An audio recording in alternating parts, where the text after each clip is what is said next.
Hello everyone, and welcome to my Conference 2 presentation.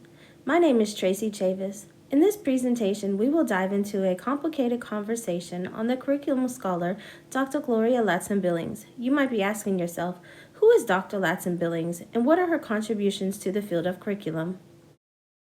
In this 5-part series, we will explore Dr. Gloria Ladson-Billings' life and career history, what scholars she's referencing within her work, reoccurring topics, themes, and theories in Dr. Ladson-Billings' body of work, the significance of her research to curriculum and instruction, and last but not least, Dr. Ladson-Billings' impact on me as an educator.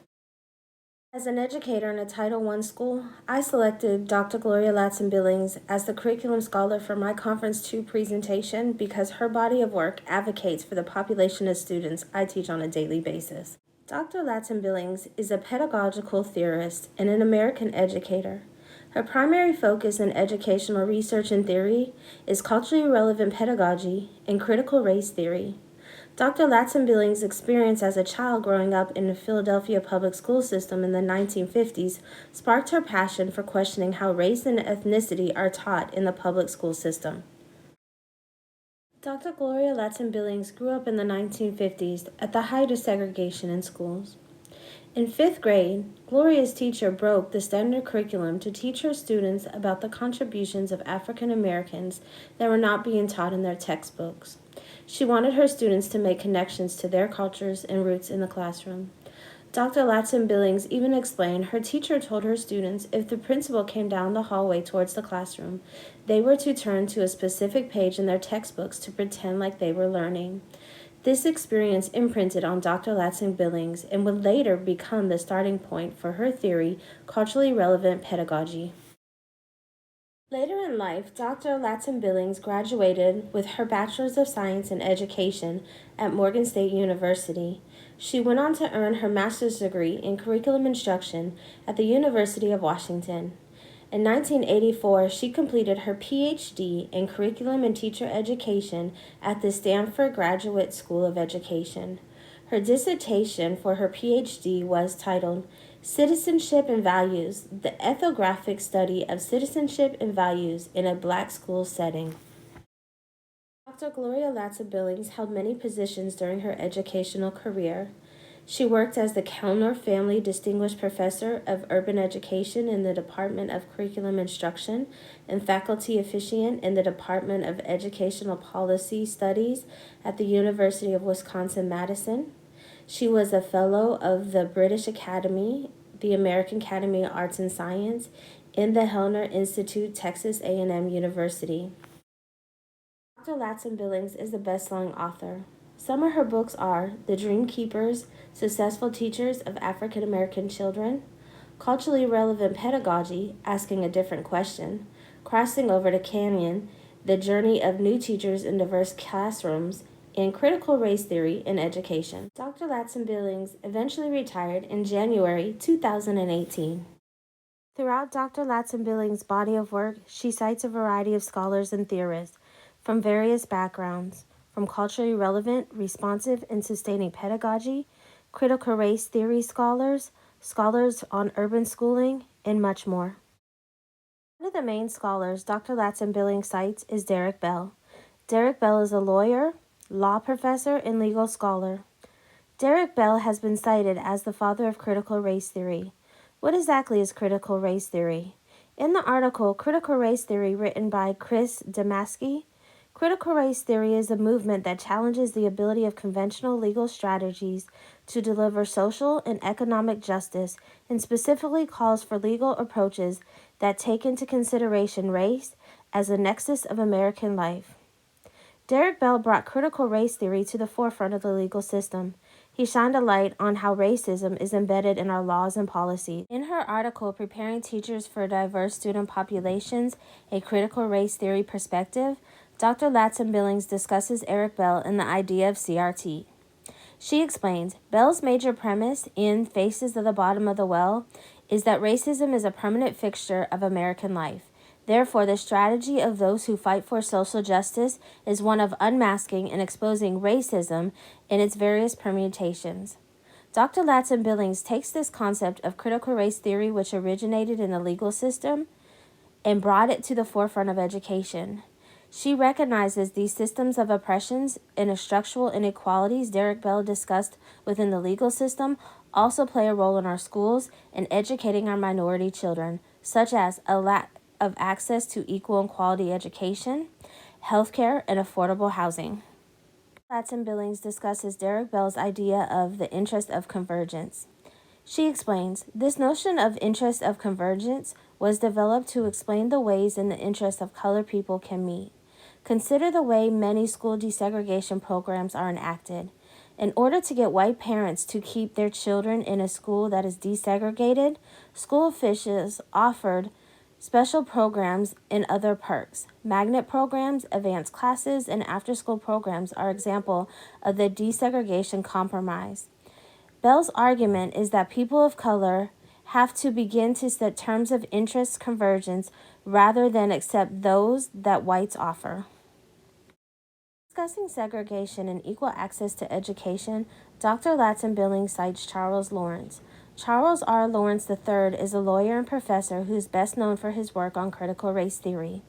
In his work, One More River to Cross, Recognizing the Real Injury in Brown, a prerequisite to shaping new remedies, Professor Lawrence explains the purpose of segregation is to label or define blacks as inferior, and thus excluding them from full and equal participation in society. The injury of segregation comes from its systems or institution rather from particular segregating acts.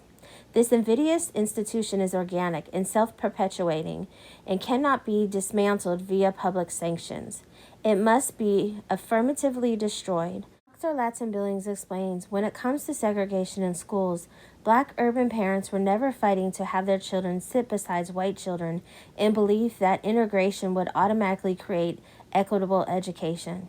Instead, they understood that resources followed white children, and if there were any chance of their children would receive those benefits, they would have to attend white schools.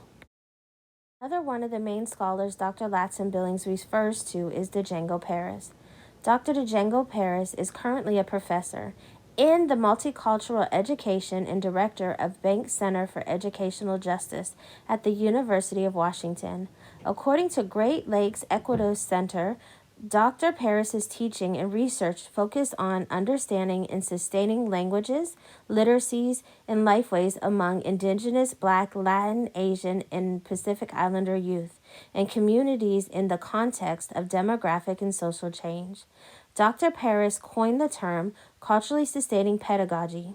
Paris believed Ladson-Billings' culturally relevant pedagogy laid the foundation for this new pedagogy in which teachers, students, and communities move past the norm and fight for their language and culture to be acknowledged and taught at schools.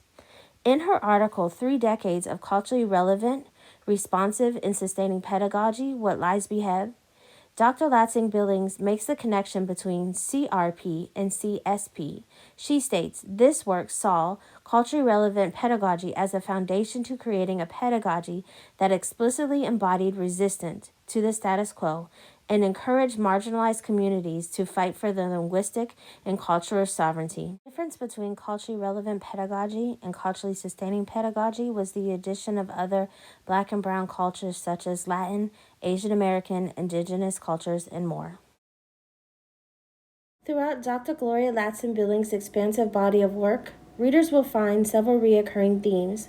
These recurring themes center on systems of oppression in America that directly affect minority children, specifically African American children. These themes are refuting the term a culture of poverty, focus on educational debt, culturally relevant pedagogy, and critical race theory. One of these themes is a hotbed of discussion in education. In 1961, anthropologist Oscar Lewis released a series of books discussing the theory of culture of poverty. According to the article Reflections on Culture and Poverty, Ray McDermott explains the term culture of poverty. As persons raised in poverty acquire attitudes and skills well tuned to the life they share with those immediately around them. Continued use of such attitude and skills makes people permanent members of the culture of poverty. Responsibility for the reproduction of their situation rests more within the poor than with more affluent classes. The major dividing issue concerns just how much poverty must be understood as not only a debilitating environment, but one in which all members of society play a part. Dr. Ladson-Billings' research refutes the term a culture of poverty. In her article, Makes Me Wanna Holler, Refuting the Culture of Poverty Discourse in Urban Schooling, Dr. Ladson-Billings explains the culture of poverty as a common explanation of why urban students fail to succeed in the classroom. When speaking of urban students, Dr. Ladson-Billings argues, those who are African American face a series of structural and institutional barriers that impede their pathway to success. Lack of access to quality health care, affordable housing, and quality schools means that the nation's most disadvantaged children remain disadvantaged. Dr. Ladson-Billings and many educational scholars believe it's not a culture of poverty oppressing minority students, but a system set up to fail them from the beginning. Dr. Ladson-Billings goes on to make a powerful statement about parents of students who are economically disadvantaged. She states, I taught kids whose parents were incarcerated, drug addicted, and otherwise unable to provide everything experts suggest is necessary for children to thrive. But I never met parents who did not deeply care for their student and desire the very best for them. In almost every case, parents saw education as the key to helping their children escape the grip of poverty and low-wage jobs. The point Dr. Ladson-Billings is making here is even though these parents have personal struggles, in their heart of hearts, they want better for their children than they have. In the process of trying to debunk the idea of a culture of poverty, Dr. Ladson-Billings defines both culture and poverty.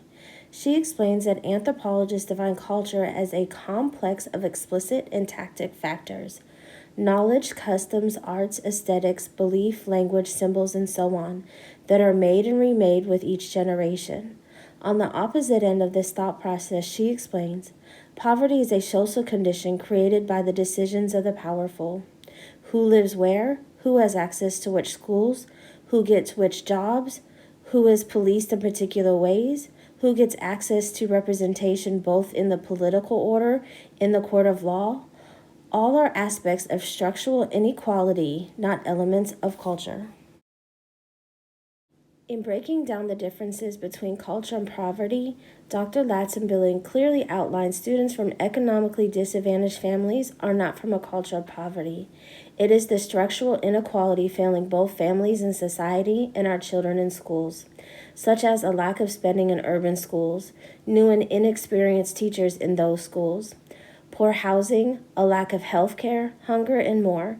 Dr. Ladson-Billings states, when we consider the many ways the entire society is arrayed against poor urban students, segregated housing, substandard schools with inexperienced and underprepared teachers, health threats, lack of access to healthy food, and inadequate health care, we cannot reduce their academic problems to individual failings. It is important for policymakers, school leaders, and educators to remember students do not come from a culture of poverty. They are fighting against a system that is failing them. Another recurring theme in Dr. Ladson-Billings' work focuses on educational debt. Oftentimes in education, policymakers and school district leaders focus on the achievement gap between majority and minority students. According to the National Governors Association, the achievement gap is a matter of race and class across the United States. A gap in academic achievement persists between minority and disadvantaged students and their white counterparts. In the 2005 National Assessment of Educational Progress results, the gap between white and Latino fourth graders and their white counterparts in reading scale score was more than 26 points. In fourth grade mathematics, the gap was more than 20 points. In eighth grade reading, the gap was more than 23 points. And in eighth grade mathematics, the gap was more than 26 points. We can also see these gaps persist over time. In her article, From the Achievement Gap to the Educational Debt, Understanding Achievement in U.S. Schools, Dr. Gloria Ladson-Billings explains the achievement gap is not just about standardized test scores. She explained it also exists when we compare dropout rates and relative number of students who take advanced placement examination, enroll in honor, advanced placement, and gifted classes, and are admitted into colleges and graduate and professional programs.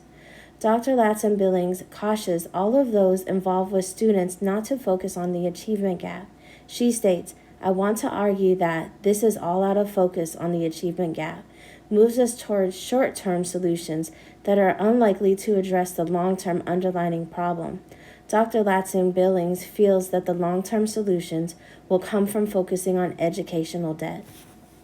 In consulting with the economics professor emeritus Robert Havman of the University of Wisconsin's Department of Economics, Dr. Ladson-Billings stated, "The education debt is the foregone schooling resources that could have been investing in primary low-income kids, which deficit leads to a variety of social problems, crime, low productivity, low wages, low labor force participation that require ongoing public investment.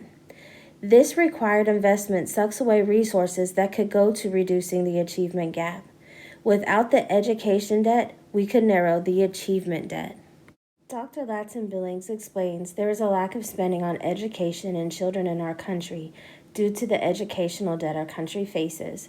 She argues that the historical, economic, socio-political, and moral decisions and policies that categorize our society have created an educational debt. In her article, Makes Me Wanna Holler, refuting the culture of poverty discourse in urban schooling, Dr. Ladson-Billings gives this harsh statistic when it comes to spending in urban schools. She stated, "Today's schools in cities such as Chicago, Philadelphia, and New York spend between $8,000 and $10,000 less per pupil per year than their suburban counterparts." It's important for policymakers, government leaders, and school district leaders to focus on the educational debt to ultimately fix the achievement gap. The main focus of Dr. Gloria Ladson-Billings' research centers around culturally relevant pedagogy. In 1992, Dr. Ladson-Billings asked herself, what happens in classrooms where teachers are successful with African American students? She completed a 3-year study on teachers who were successful with African American children. She screened both parents of these children and school administrators where these teachers worked. If a particular teacher was on both lists, Dr. Ladson-Billings asked them to join the study. In all, 8 teachers were included in this study. She interviewed these teachers, observed them teaching in the classroom, and recorded their teaching. Then she had all 8 teachers watch each other's videos with recorded instruction and interactions with their students. This study became the foundation of what Dr. Ladson-Billings coined culturally relevant pedagogy.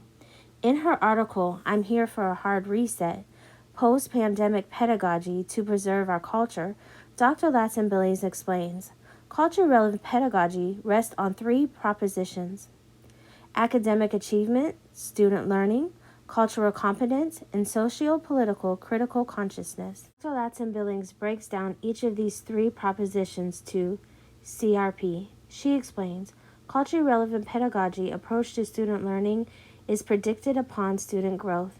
The difference between what students know and what they are able to do when they arrive in a classroom in the fall, and what they know and what they're able to do when they leave the following spring. She goes on to explain what cultural competence is. She states, cultural competence means that students are secure in the knowledge and understanding of their own culture, language, traditions, histories, culture, and so forth, and are developing fluency in faculty in at least one other culture. The last and most important ignored piece of culturally relevant pedagogy is socio-political or critical consciousness. Instead of teachers just teaching the curriculum given to them, Dr. Ladson-Billings explains, culturally relevant teachers know how to weave the elements of curriculum into these concerns.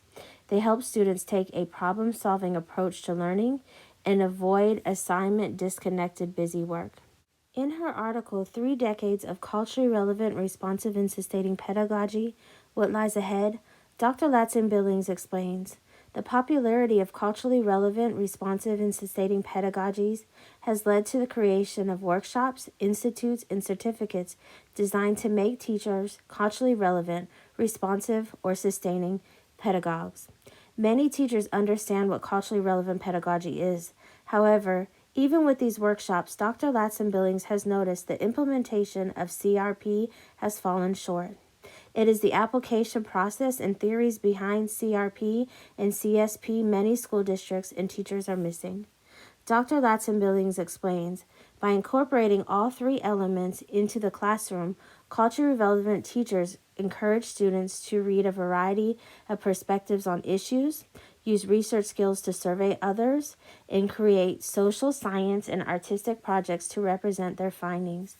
They understand the desire for children to be able to use the knowledge that they acquire. They also understand that the fundamental role of the public school is to help the development of students for diverse democracy. When explaining why teachers should be educated in CRP, Dr. Ladson-Billings states, simply knowing what the literature says about preparing teachers for diverse student populations is unlikely to be much of use of teacher educators. What we need to know is the meaning that these teacher preparation programs make a difference, diversity, and social justice. Thus, it's important to take the reader back through a brief historical overview of the construct of these categories' difference. The final recurring theme of Dr. Gloria Ladson-Billings' work is critical race theory. Critical race theory originated in the legal sector. Many legal scholars develop critical race theory to shine a light on the structural inequalities embedded in our legal systems. According to an interview with Dr. Ladson-Billings titled "Academic Who Brought Critical Race Theory to Education Says Bills Are Misguided," she explains, critical race theory is a series of theoretical propositions that suggest that race and racism are normal and not aberrant in American life. It relies on several tenets that include things like interest conversions. The notion that, well, you can get something done if you convince the opposition that it's in their interest to. Things like counter storytelling or narratives. Dr. Ladson-Billings goes on to explain, from an educational policy standpoint, it applies to things like suspension rates, assignment to special education, testing and assessment, curricular access, who gets into honors and AP, who doesn't. It is important for educators to understand critical race theory to clearly understand how our legal system sets up our minority children to fail even before they step foot into our doors. It's important for educators to advocate for their minority children and help guide them through our education system so that they can receive the best education possible. What is Dr. Ladson-Billings' impact on education? Her impact on education is all about action. Dr. Ladson-Billings calls policymakers, district leaders, and school administrators to action. In the article, "I'm Here for the Hard Reset, Post-Pandemic Pedagogy to Preserve Culture," Dr. Ladson-Billings writes, although many educators and policymakers insist that we have to get back to normal, I want to suggest that going back is the wrong thing for children and youth who are unsuccessful and oppressed in our schools before the pandemic. Normal is where the problem resides. Even though training and workshops are nice to introduce teachers to culturally relevant pedagogy, they do not mold teachers into culturally relevant teachers. In her article, 3 Decades of Culturally Relevant, Responsive, and Sustaining Pedagogy, What Lies Ahead, Dr. Ladson-Billings cautions teachers. She states, while teacher educators regularly assign readings on culturally relevant, responsive, and sustaining pedagogies, they rarely demonstrate such work in their own teaching, and teacher education students and novice teachers report struggling with the implementation of the theory in their own practice. How can teachers become culturally relevant teachers in 2023? Dr. Ladson-Billings explains the importance of teaching our youth today. She states, teachers will need to build their pedagogical repertoires to ensure that they are reaching all students. Teachers must move beyond lectures and telling as teaching. Teachers must become skilled in using authentic discussion and debate strategies, cooperative grouping, and small group activities. A reset pedagogy can pull on youth culture in innovative ways. Students can assume teaching roles through the development and demonstration of spoken word and hip-hop art forms. Dr. Ladson-Billings expresses her biggest fear from moving out of the pandemic. She states, my biggest fear as a teacher-educator is that we will fail to take advantage of the opportunities the pandemic has afforded us. I fear we will drift back into old habits and old ways of schooling and not give our students a chance to explore new ways of teaching and learning. We now have the opportunity to move into a more integrated, problem-based approach to learning. We have a chance to react lavishly toward external assessments that fail to accurately reflect the curriculum students experience in their classrooms. With a culturally relevant approach to education, we as educators must move past the sole authority in the classroom. We have to allow our students and their perspectives on life and culture to influence our curriculum. It is important for educators to follow the three components of culturally relevant pedagogy: academic achievement, student learning, cultural competence, and socio-political critical consciousness. It's important for us to follow these two components to reach the goal of being culturally relevant. How does Dr. Gloria Ladson-Billings' research impact me as an educator? As someone who just completed her 18th year in education at the same Title I school, Dr. Gloria Ladson-Billings' work is highly relevant to my teaching and the demographic of children I teach at Button Gwinnett Elementary School in Liberty County, Georgia. According to U.S. News, the minority enrollment at Button Gwinnett Elementary School is 81.3%. Out of the 81.3%, our percentage of African American and biracial children is 69.6%. As an educator, it's important for my peers and myself not to fall into the common pitfalls many educators do. Oftentimes, I hear educators giving those excuses as to why their students are not succeeding. As educators, our focus cannot be on the culture of poverty or the achievement gap. We have to focus on eliminating the structural inequalities our students face. As I was reading Dr. Ladson-Billings' article, Makes Me Want to Holler, Refuting Culture of Poverty, Discourse, in Urban Schooling, one of her quotes hit home for me. She stated, "I taught kids whose parents were incarcerated, drug addicted, and otherwise unable to provide everything experts suggest is necessary for children to thrive.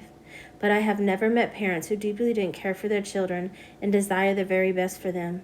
In almost every case, parents saw education as the key to helping their children escape the grip of poverty and low-wage jobs. Many of my students live in the largest low-income housing in my city. Each day, 2 jam-packed busloads of children enter our hallways. Over the 20 years I have taught at BGE, I have learned the same valuable lesson Dr. Ladson-Billings learned from her parents. Many of my parents have their own personal struggles. They have expressed time and time again that they want better for their children. Dr. Ladson-Billings describes the type of teacher I aspire to be and the type of teacher I want my coworkers to be. She states, "There are teachers who believe so deeply in their students' capacities and possibilities that they will move heaven and earth to ensure that their students push towards excellence. They remind us that there are models of teaching beyond lecturing and following directions of a teacher's guide. There are models that draw upon teachers' integrity, creativity, and desire to stimulate the intellectual curiosity of students. These are the kind of teachers both new and veteran teachers need to observe to fully understand how to implement a cultural pedagogy. This is the type of teacher I aspire to be."